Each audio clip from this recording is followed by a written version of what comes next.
ایک دفعہ کا ذکر ہے کہ بلند پہاڑوں کے بیچ ایک چمکتا ہوا محل تھا۔ محل کی دیواریں نیلی روشنی میں جگمگاتی تھیں، جیسے کسی رات کے آسمان پر ستارے بکھرے ہوئے ہوں۔ اسی محل میں رہتی تھی خوبصورت شہزادی نیلم، نیلے بالوں والی، گہری سمندر جیسی آنکھوں والی اور چمکتی نیلی روشنی سے بھرے لباس پہننے والی شہزادی۔ نیلم ظاہری طور پر تو ایک خواب جیسی لگتی تھی، مگر دل کی ایک خامی تھی۔ وہ بہت جلدی غصے میں آ جاتی تھی۔ ایک دن وہ اپنے محل کے باغ میں پہنچی۔ اس کے سامنے مختلف رنگوں کی کلیاں، نرم پتیوں والے پھول اور خوشبو سے بھری ہوا ناچ رہی تھی، مگر جیسے ہی اس کی نظر ایک قطار میں غلط ترتیب سے لگے ہوئے پھولوں پر پڑی، اس کا مزاج بھڑک اٹھا۔ نیلم غصے کے تیور چڑھا کر بولی تھی، یہ باغ ہمیشہ پرفیکٹ ہونا چاہیے، تم نے ایک سادہ سا کام بھی صحیح نہیں کیا۔ مالی نے خوف سے سر جھکا لیا۔ باغ کے رنگ مانت پڑ گئے۔ اچانک فضا میں سنہری چمک پھیلنا شروع ہوئی۔ پھولوں کے بیچ ایک سنہری تتلی آ اتری۔ اس کے پروں سے اتنی نرم اور خوبصورت روشنی نکل رہی تھی کہ پورا باغ خواب میں ڈوب گیا۔ نیلم کی آنکھیں حیرت سے چمکنے لگیں۔ نیلم خوش ہو کر بولی، اوہ تم تو بہت پیاری ہو۔ وہ آگے بڑھی، ہاتھ بڑھایا، لیکن جیسے ہی وہ تھوڑا تیزی سے بولی، تتلی ڈر گئی۔ وہ اپنے پروں سے چمکتے ذرے بکھیرتی ہوئی دور اندھیرے جنگل میں چلی گئی۔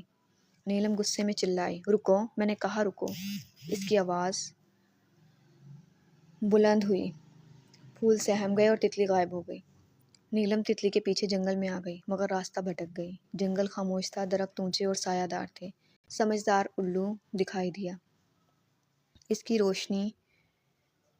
کی روشن آنکھیں نیلم کے اندر جھانک رہی تھیں، جیسے وہ اس کے دل کو پڑھ سکتا ہو۔ الو بولا، شہزادی، غصہ روشنی کو بھگا دیتا ہے۔ نیلم نے ناراضگی سے ناک سکیڑی، میں تو بس اس سنہری تتلی کو پکڑنا چاہتی تھی۔ الو نے سر ہلایا، پکڑنے سے نہیں، نرمی سے وہ خود آتی ہے۔ اپنے الفاظ کا وزن سیکھو شہزادی، پھر تتلی خود تمہاری ہتھیلی پر بیٹھے گی۔ رات چھا گئی، بادل گرجے، بارش برسنے لگی، ہوا چکھنے لگی۔ نیلم جنگل میں تنہا تھی۔ بارشی قطرے اس کے کپڑوں، اس کے بالوں، اس کے چہرے سے بہہ رہے تھے۔ وہ تھک کر ایک پتھر پر بیٹھ گئی اور آخرکار اس کا غصہ ٹوٹ گیا۔ وہ رو پڑی، نیلم، میں نے سب کو ڈانٹا، سب مجھ سے دور ہو جاتے ہیں، شاید مسئلہ دوسروں میں نہیں، مجھ میں ہے۔ جیسے اس کے آنسو زمین پر گرے، وہ نیلے کرسٹل بن کر چمک اٹھے۔ بارش تھمی، ایک ہلکی سا نور جنگل میں پھیلنے لگا، اور پھر وہ سنہری تتلی واپس آ گئی۔ اس کے پروں سے نرمی کی روشنی نکل رہی تھی، وہ اب ڈری ہوئی نہیں تھی۔ اس بار نیلم نے نرمی سے ہاتھ آگے بڑھایا اور کہا کہ وہ اسے ڈرانا نہیں چاہتی تھی، اور تتلی اس کی ہتھیلی پر آ بیٹھی۔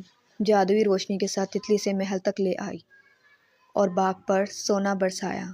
پھول پہلے سے زیادہ خوبصورت ہو گئے اور مالی حیران رہ گیا، جبکہ نیلم نے سچی معافی مانگی اور پہلی بار نرمی کی طاقت کو محسوس کیا۔ اس دن کے بعد شہزادی بدل گئی۔ وہ سوچ کر بولتی تھی، غصہ آنے پر سانس لیتی تھی اور سب سے پیار سے پیش آتی تھی۔